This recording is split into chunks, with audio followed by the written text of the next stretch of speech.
Welcome to Meet the Member, a podcast from the Equipment and Tool Institute. In this series, we sit down with ETI members from across the automotive tool and equipment industry to learn more about who they are, what they do, and the role they play in supporting vehicle repair around the world. From diagnostics and equipment to software, training and innovation, these conversations shine a light on the people behind the products and services that keep workshops moving. I'm Winston Lee, MD of ETI in Europe and Interim Executive Director in the US, and in each episode I'll be meeting with members to hear their stories, their journeys and their perspectives on our industry. Let's get started.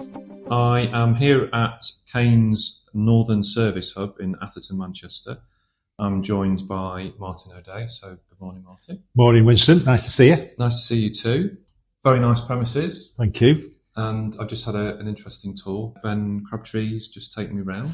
Fantastic. Had a look at the PCB manufacturing. Yeah. Very nice. Yes. Yeah, very good. Obviously very busy. So yeah, you're doing manufacturing, service and repair here, aren't you? So yeah, this is a relatively new unit, but as you've probably noticed, we're bursting at the seams here.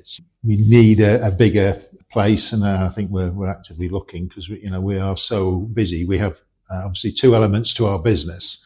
One is automotive, but our main business is the HVAC market, where we supply heating engineers with flue gas analyzers, which is a legal requirement for them to have if they're servicing and commissioning boilers in the UK. Mm-hmm. But it's also another legal requirement for them to have them serviced annually. So, we can probably turn over 30,000 analyzers a year in our service and calibration labs. So it is a slick operation and it's busy. So, we do pretty well here, and it's as you probably noticed, it runs quite smoothly. We sort of pride ourselves on our service and calibration, because if a heating engineer in particular is without his product, he can't work, and if he can't work, he can't make any money, and he's not happy about that. So we have developed a system, Kane Care,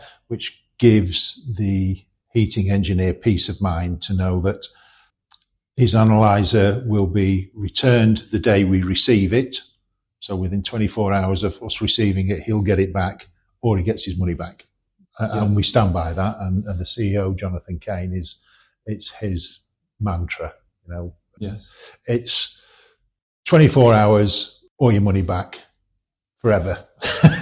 Yeah. So as long as you keep sending it back, it's covered under warranty. So it's a great guarantee, and I don't think there's anybody else certainly in the HVAC market who can offer that. And we do extend that to our automotive products as well. There isn't the necessity to have them returned the same day, but when we get analyzers back, whether it's an automotive analyzer or an HVAC analyzer, we treat them the same, and they are covered the same way. So any faults are it's repaired or replaced for as long as they keep coming back.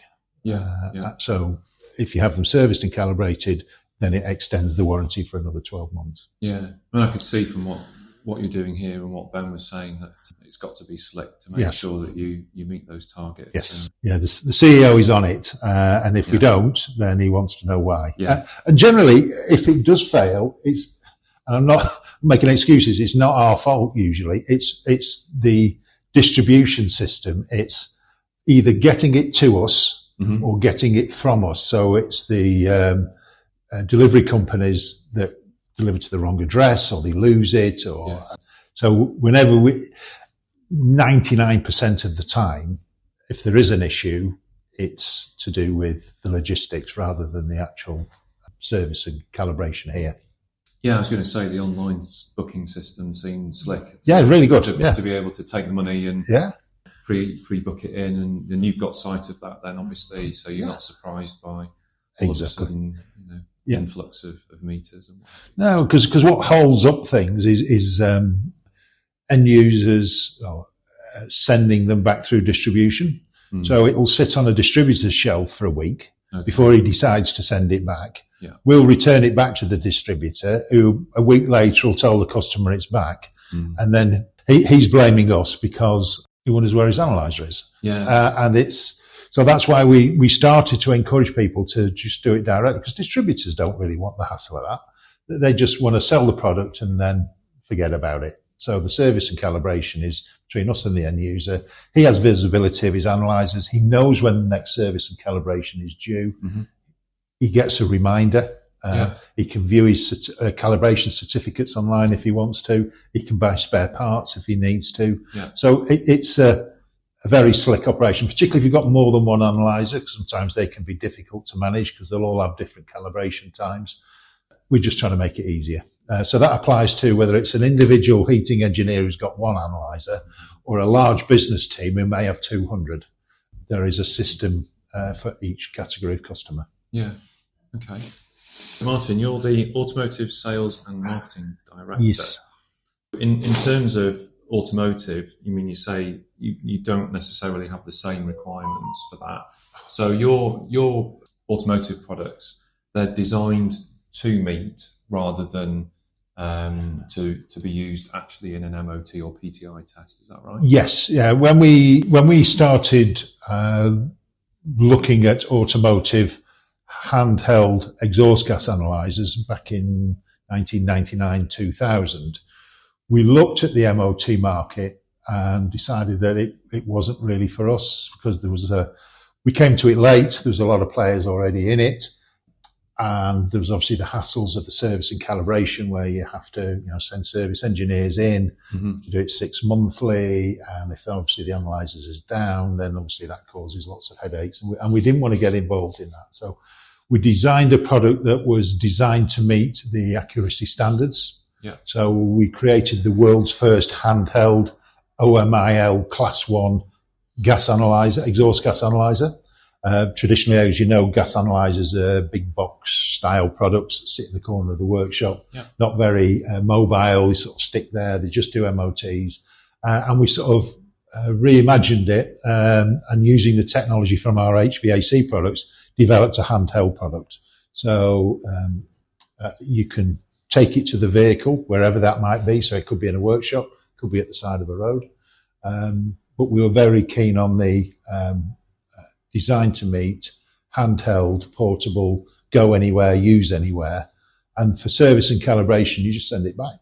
It's small enough to stick in a box, send it back to us, and we'll service and calibrate it. So, we just wanted to keep it really simple. And obviously, a lot of guys, particularly in the UK, were doing pre-MOT work who weren't MOT, who weren't MOT stations, but did a lot of diagnostics, servicing, maintenance, and prepping vehicles for MOTs, and that's the sort of market we were targeting, which worked pretty well for us.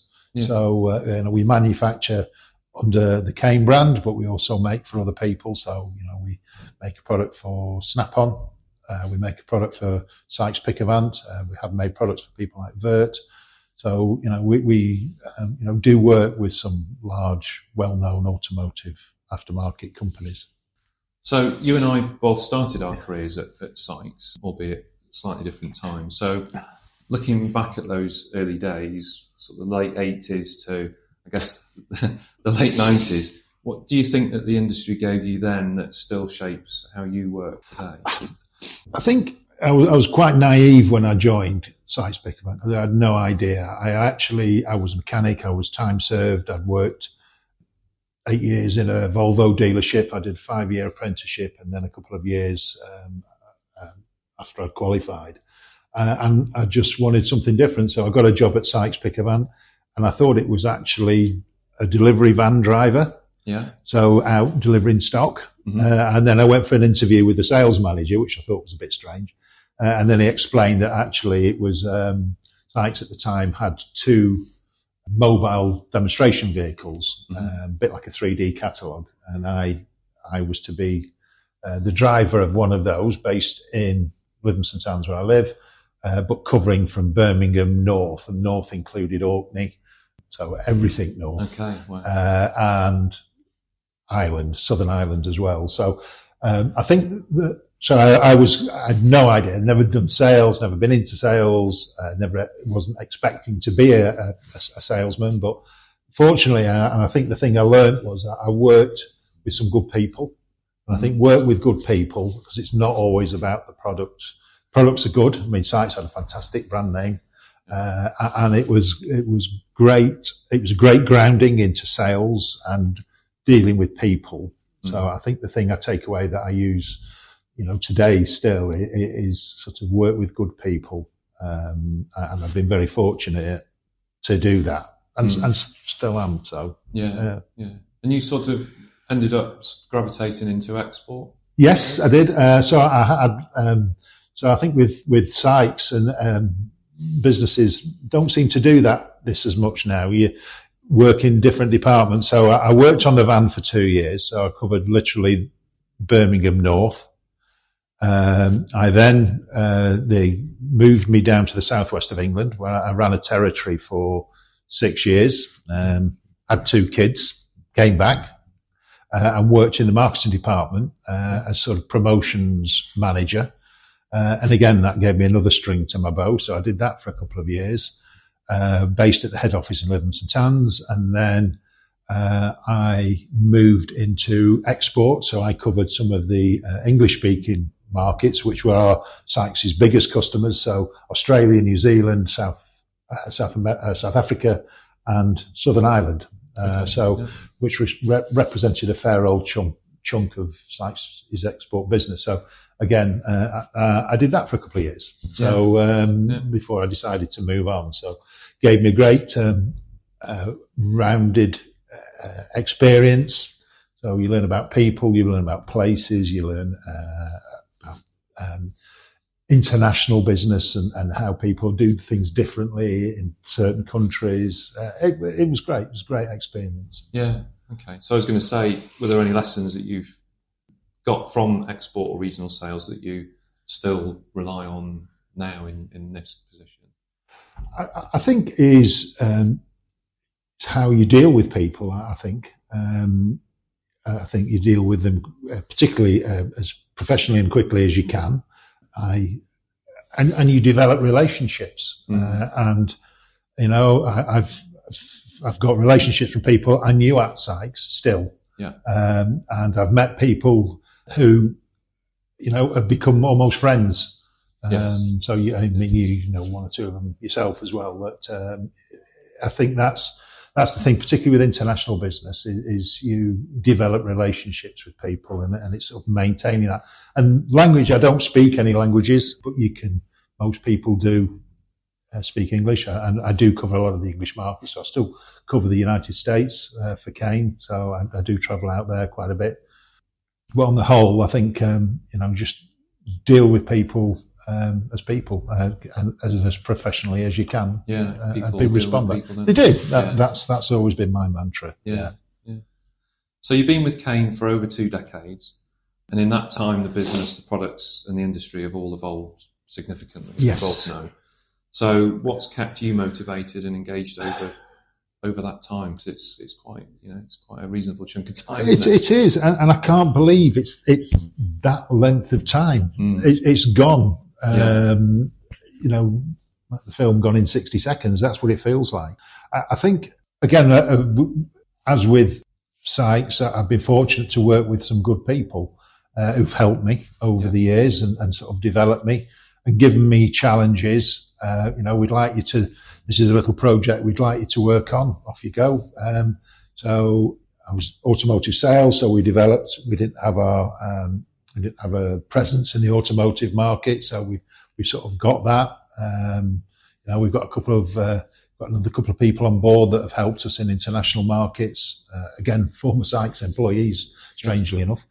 And I think it's the challenges make it interesting. So every day there's something different. And it's having that, you're not doing the same thing. You're not just putting wrappers on bars of chocolate. It's everything is different. We picked up an inquiry the other day from Iceland. So we've never dealt with anybody in Iceland before. So now we've started dialogue with somebody in Iceland, which is great. And those are the sort of things unexpected. We weren't actively looking, but somebody's obviously seen us or know about us, and they've asked us to get in touch. So I think it's those type of things, something that's, every day's different. to sort of answer your question. And I think that's what keeps me sort of going and, just motivated really. And working with some decent people, whether it's customers or colleagues. I think that's a big thing. It's I think some businesses miss that. It's as much about the people as it is about the products. Yeah. I think probably the first bit of your answer gave it away in terms of you saying that it's gone by in a flash. Yeah. So if you're busy and you're enjoying it, that's what tends to happen, isn't it? I literally. We're in January now when we're doing this chat, and I'm already. This year's almost gone. You're sort of thinking about things. In Las Vegas in November. Mm-hmm. You just think, wow, where's another year gone? Yeah, exactly. And then obviously in between all that, you're trying to take holidays and do other things. But I really don't know where that time has gone. Yeah, I think with Automechanica in Frankfurt being this year, I guess you're almost, you're focusing on that date already, and you probably have been for a while. Last year we started that. Yeah, we booked the hotels last year. Yeah. So your brain's already probably half in September this year. So. Yeah. So we have obviously you have an event in April in the States. There's another one of your events in June. In fact, I've got 2 events in June. The same, literally following on your event. I have another event prior to that. Yes. Then I have an event in the US in August, then Automechanica in September, and then SEMA in November. Yeah. So that may be me, that may be a colleague of mine. I'm not sure yet. Yeah. But and then it's Christmas again. Yeah. So do you know where you live?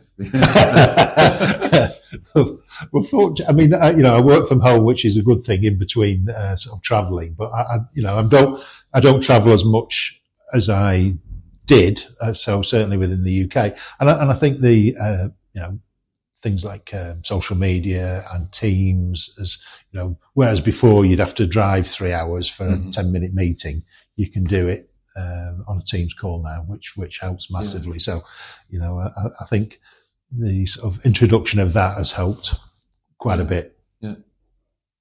Your role spans sales, marketing, product management, key accounts. Yeah.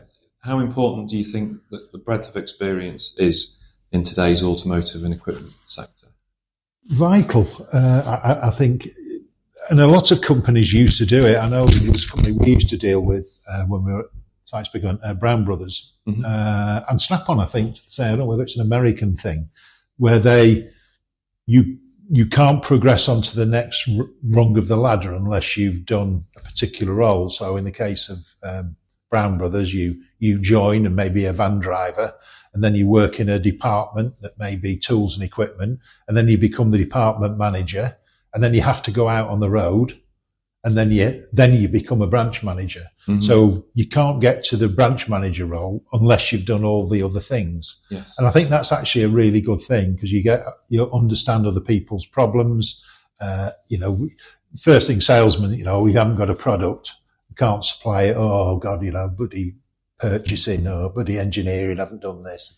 And then, but you got to understand their pain as well. They may have been let down by a supplier, or they may have one of their engineers off sick, or you've got to sort of have a rounded view of what their issues are, what other business issues may be involved in the reason you haven't got the thing that you want to sell. So I think it's vital that anybody working for any business, where it is possible, to work within other departments, even if it's just for 6 weeks. And it should. I know when we introduce new people, our CEO is sort of quite keen that they spend some time in customer services. Yes. So they're answering phones. They see the sort of phone questions that people get asked, just to give them a sort of an overview of what the business is about, and how important it is to respond clearly, and don't bullshit, basically. Just, if you don't know, you don't know. Yeah. But you'll find out and you'll get back to them. And I think, we a few years ago, I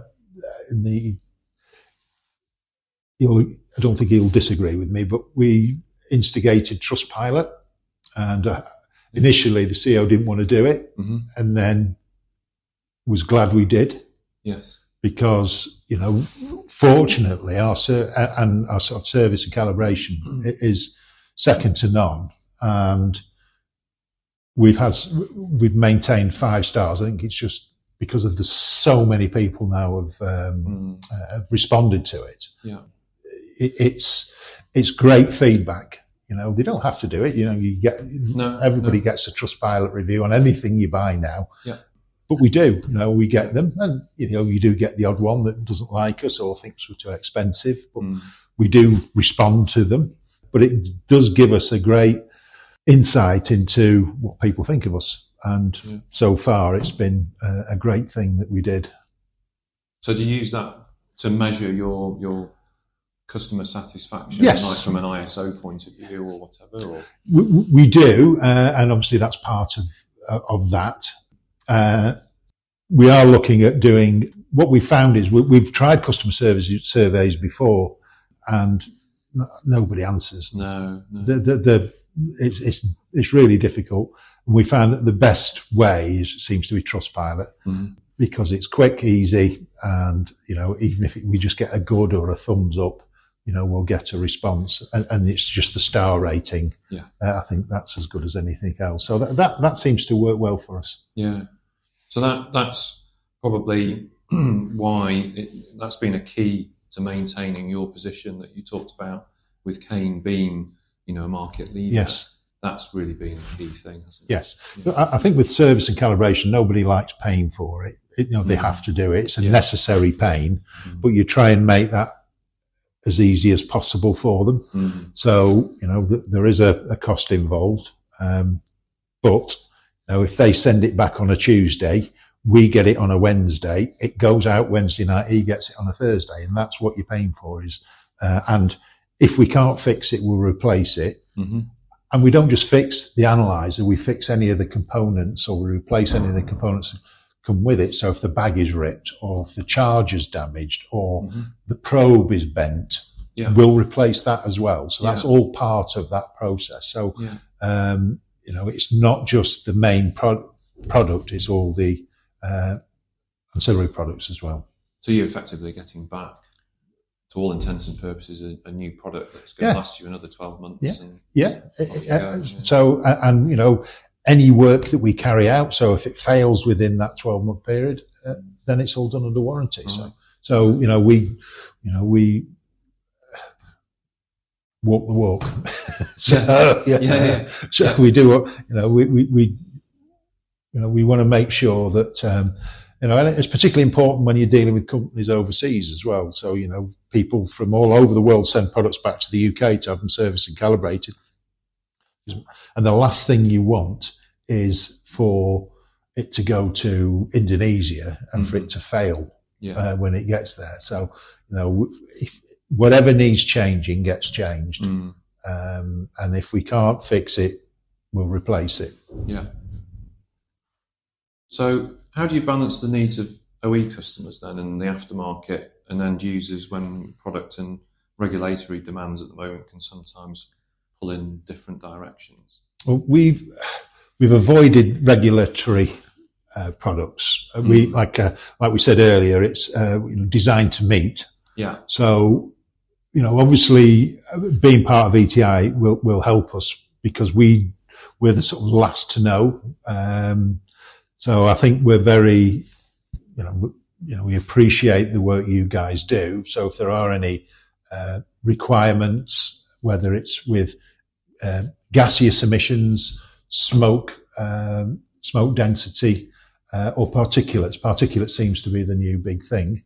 And we're sort of gearing up to get involved in that. So because it sort of fits with what we do. So I think the relationship we have with ETI will help us with this sort of regulatory requirements. And the OEM, the products we make are sort of generic. So unlike a scan tool where you have to have access to the database of the latest information, you put a probe in an exhaust of a car. it sees what it sees. It doesn't matter if it's a gasoline engine or a diesel engine, you'll get different readings, and what those readings are can determine potential issues with the vehicle. It's just a combustion process. So, and it's the same whether it's a car or a boiler, truck, a boat. Yes. You're burning stuff and looking at what's coming out the exhaust, and then making a decision about what you do next based on the information it's giving you. So, and I think that applies to,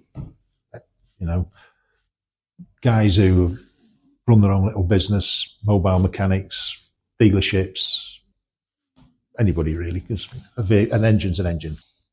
So when I was walking around with Ben, and I'd read online as well recently, Kane had been speaking to students at Bedford High School about careers in engineering. Yes. So what surprised you most about what their questions were and what their reactions were? So I had a chat with a colleague of mine who's been sort of dealing with this particular sector, and his view was there's a lack of understanding of the engineering profession among high school students. But once the potential career paths are explained, students become more excited about pursuing a career in engineering, and I think his view is it needs promoting more. Yeah. So programs need to be introduced to students to engage earlier, engage with kids as early as Key Stage 1. Right. Okay. So I think his view is sort of go right. The sooner you get people interested, the better. Yeah. And I think we've had a few people around here having a look. We had kids coming and working here, doing a bit of work experience. They come and have a day out here just to see how the operation works. Yeah. But a genuine, I think, I don't know whether it's a mobile phone culture, everybody sort of just seems, we've noticed it's sometimes difficult to engage with them because their minds are elsewhere, or they want to be, the next influencer, and, maths isn't easy. Physics isn't easy, computer science is, you've got to, but it's having an interest, or getting that interest. I think that's where, and getting it early. Yeah. There are things to life more things to life than, TikTok and Instagram. Yes. And it's that encouraging people to make things, fix things.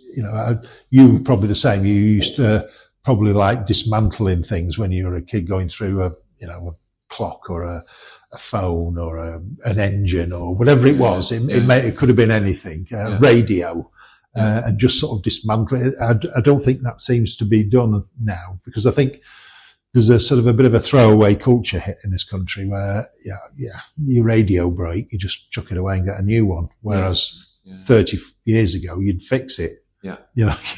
Try and get it going again. Yeah, exactly. Car radios were always a classic. Car radios never worked properly. And stripping them down, pulling them apart. Yeah. And in fairness, things were different. You could get into an engine relatively straightforwardly, and now you open the bonnet on a vehicle, it's just a mass of plastic. You have to take the engine out now to do pretty much anything. Yeah. Whereas previously you could get at most things and tinker. So I think if you're trying to engage with them, you need to sort of, I think there's some questions. So where can you invent and create? Is it interesting and challenging? Does it involve improvements and learning every day? Gives you the possibility to travel the world, live in different countries, learn new languages. Where can you help people in society? Yeah. You can earn decent money as an engineer. Yeah. And the big one, make the world a better place. Yeah. The ultimate. Yeah. Yeah. So, and I think those are the sort of questions I know when my colleagues are sort of in front of kids, that's the sort of thing they'll ask them.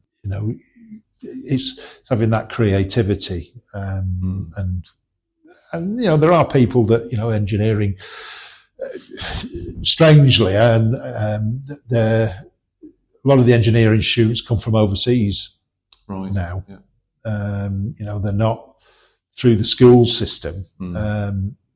We used to do technical drawing 4 years before computers. Yes.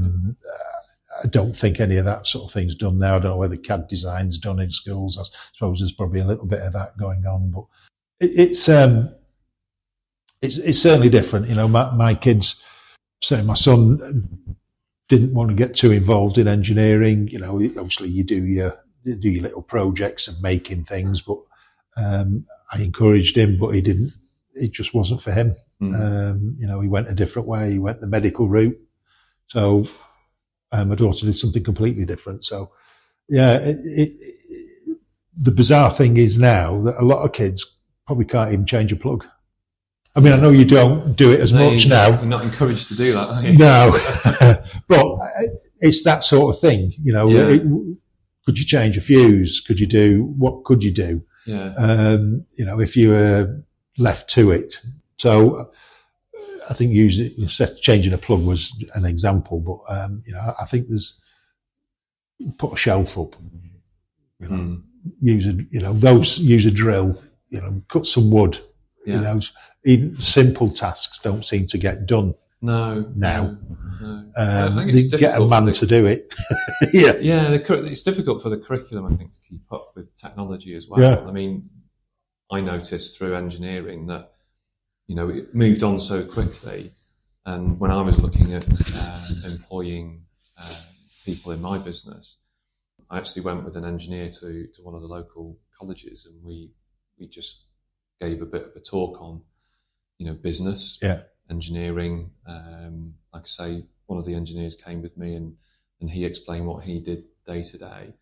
And it was really quite hard to get across to them what it was all about, because, the IT course was installing a printer and installing and configuring Windows. Well, it's just sort of so basic. Yeah. Really, what you really needed is people that could get into software development, and coding. Yeah. But following the right path to understand what they needed to learn in terms of coding was difficult, because things were moving on so fast, and without, I think, the interface with industry, it's difficult. So that's why it's important for people like you. I think it's commendable that you are engaging with them and giving them insight that they otherwise probably wouldn't get unless they made an effort to find out themselves. I think you're absolutely right. I mean, I'd say I've not been in because obviously my kids have grown and I've not been involved in schools for a long time. So it seems to be a bit different now. And I think it's getting that engagement and, keeping their interest, because, they've got this also 30-second, which is about a clip of a TikTok video, sort of span of attention. Because they want to know, what's happening next, and what's David Beckham doing with his son, and all this seems to be high on the list of priorities, rather than actually, I could make something, or I could fix something, or I could create something. Yeah, getting that sense of satisfaction. So I think for me, in business and in engineering, it was about seeing stuff go out the door. Yes. So if you develop something and it got launched and you saw manufacturing, like here, really, people are seeing real stuff going out the door, which is great. And that was the buzz. And even today, I fix stuff for friends and what have you, and it's quite a nice buzz when I fixed something recently that was a control unit for a lighting system, and I think it cost him £1,500 for a new one. Right. So I got the old one, and it cost me pennies in bits to fix, and now he's got a spare for the sake of a few pence. And that's really quite satisfying. And I think if you can get that across to the younger generation, and even get them involved in actually doing it, then that might just ignite the spark. Really. Yes, it does. And I have to be honest, when I as I said right at the beginning, I didn't know I was getting into a sales job until I did. Yeah. So, and it was, I thought, my first trip on my own was out to Glasgow. Mm-hmm. I'd never been to Scotland before, ever. Mm-hmm. So, I had this huge tool van, but you sort of adapt and you learn from people. That's why I say it's always good to work with good people, because you learn. Every day's a school day. And I think, that's what sort of keeps your mind sharp and keeps you going. So you say every day's a school day. So what would you say to a 13, 14-year-old who doesn't yet see engineering or automotive as an option for them? Well, I think it was great. I mean, I don't want to go over what I've just said, but it's where can you invent and create? Yeah. Is it interesting? And what's interesting and challenging for you? Yeah. What do you think you've got now that you want to improve? Do you want to earn some money? Do you want to, live? Yeah. Do you want to earn a decent salary? Mm. Do you want to travel? There's, and again, to use that phrase again, do you want to work make the world a better place? I think, the word engineer, and this is one of my colleagues, Paul Morrison, who's our technical director, said this. He says, what is an engineer? Mm. Says it comes from the Latin word ingenium. Yeah. A skillful person that discovers, is original and invents. The young person is curious with a great imagination. Engineering could be with them. Could be for them. Yeah. We are naturally curious with a need to know how things work. We tinker, take things apart, all because of a need to understand. Mm. Yeah. And I think that's sort of, that's his view on, why you should be, are you curious? Do you want to know how things work? And it doesn't matter whether it's, a computer, a car, which are pretty much one and the same thing now. Exactly. You look at the great innovators over the years. It's people are curious. How things work. Whether it's the human body, whether it's a vehicle, whether it's a clock. How does that work? Mm. And I think that curiosity you've got to try and instill in them. So, yeah. So it's giving them those practical skills, really, to understand where they want to go. Yes. Yeah. Yeah. Do you want to?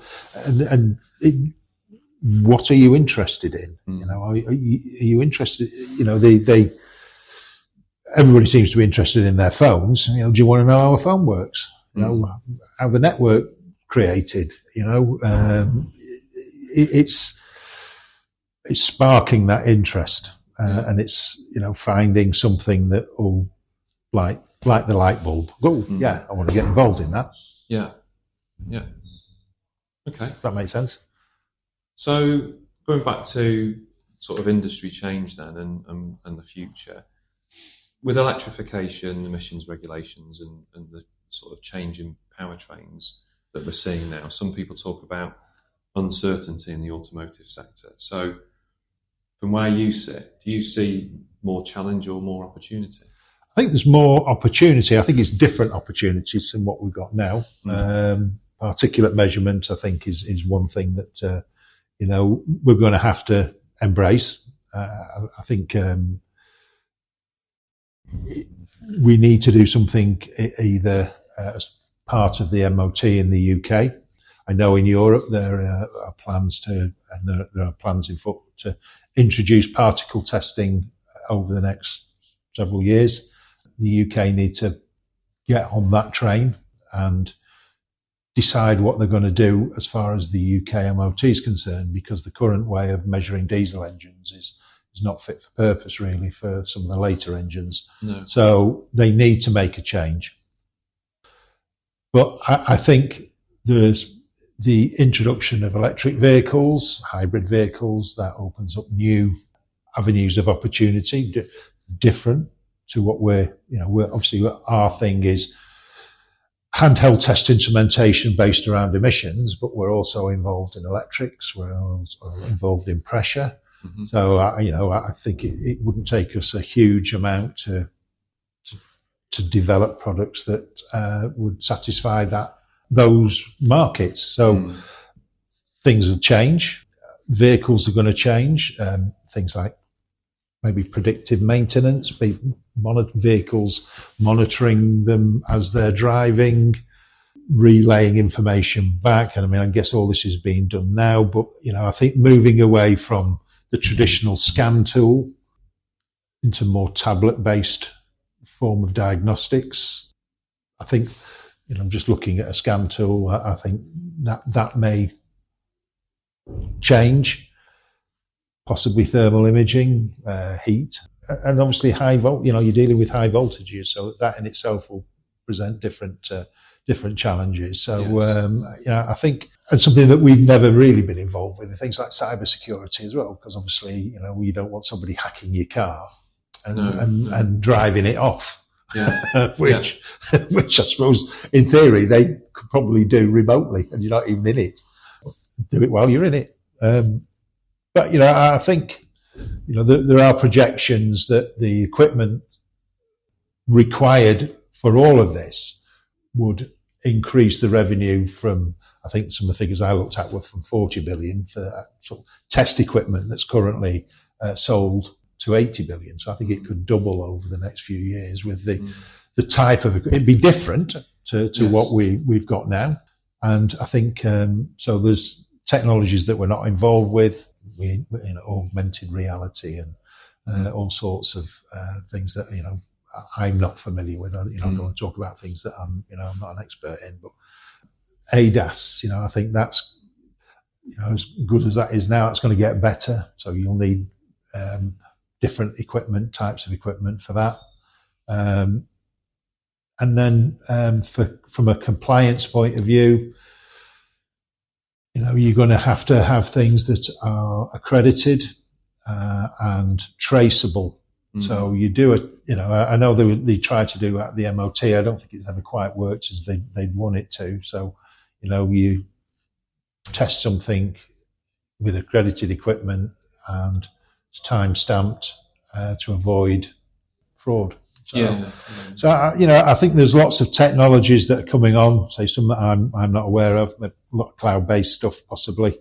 So, there are challenges, but, with the challenge there's an opportunity. So I think we need to sort of embrace that, and, look beyond just our little corner of the planet. And obviously we're not an expert in most of these, but work with people who are, and, form alliances, because, we do have some skills. You've seen the PCB manufacturing machine that we've got. That could be easily adapted, I guess, for other people's needs and requirements. If they want a little bit of kit that we could probably do it. So, I think those partnerships and alliances are important. If you could go back and give your younger self one piece of career advice, what do you think that would be? Enjoy what you do. Yeah. Don't be in a job for 50 years that you've hated, because you don't know, because before you know it, you've just wasted your time and life. And try and do something where you have a legacy, but you can say, I did that. So, I can look at things in this room and think, oh, actually, I did that. Yes. And I know that will continue. So like when you've made stuff and you know the feeling of saying, well, I made that. I created that. That was a blank piece of paper. That thing on the wall was a blank piece of paper. And I sketched it out and I said, this is what I want.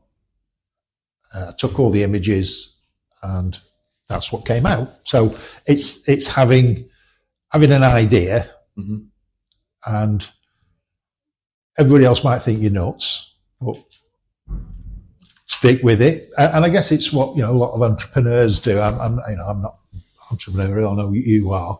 But if you have an idea and then stick with it and enjoy it, don't do something you don't do, and try and work with good people. Yeah. You can find, and I've been fortunate literally since I left school. I did my apprenticeship. I worked with some good guys. In fact, I still see my old service manager around. He lives in St. Anne's. He looks exactly the same as he did when I knew him. And he was very good with me. And then I got my first sales job. The sales manager was great. He was very, very helpful. And I've been very fortunate. So I've only really had 3 jobs. Yes.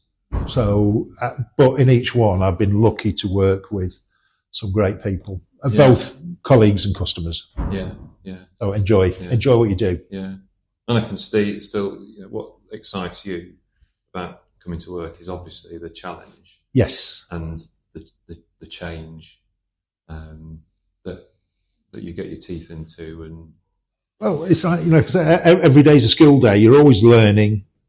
And every challenge is an opportunity. So I think that's, And businesses evolve. So I've been here 25 years. The people who are here now, a lot of them weren't here when I joined. People have come and gone, some good, some great, some not so good, but that's how things are. And we've had, we've developed and grown as a business. Certainly the Kane business has. I think when I joined, it was about a £3 million business. It's now 16. Mm-hmm.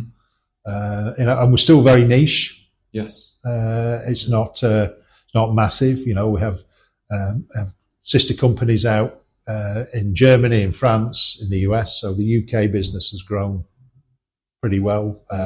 We're establishing we're probably number 1 HVAC as a brand in the UK. Mm-hmm. Automotively, we're still relatively unknown. People are aware of us now because they know we manufacture for other people. So, but we have used other brands and worked with other brands to help us get established. So I think that's helped us. But as you know, developing a brand takes time. Yes. So HVAC market, we're probably number 1. We are a little bit unique as there's not many, probably none now, manufacturers of handheld fire gas analyzers in the world. So I think there's us and us that do it now. There might be one other, but I think it's quite a niche market, and we're probably the number 1. Yeah, I mean, like you said at the beginning, inquiries from Iceland. And, so you're still finding new opportunities. We are.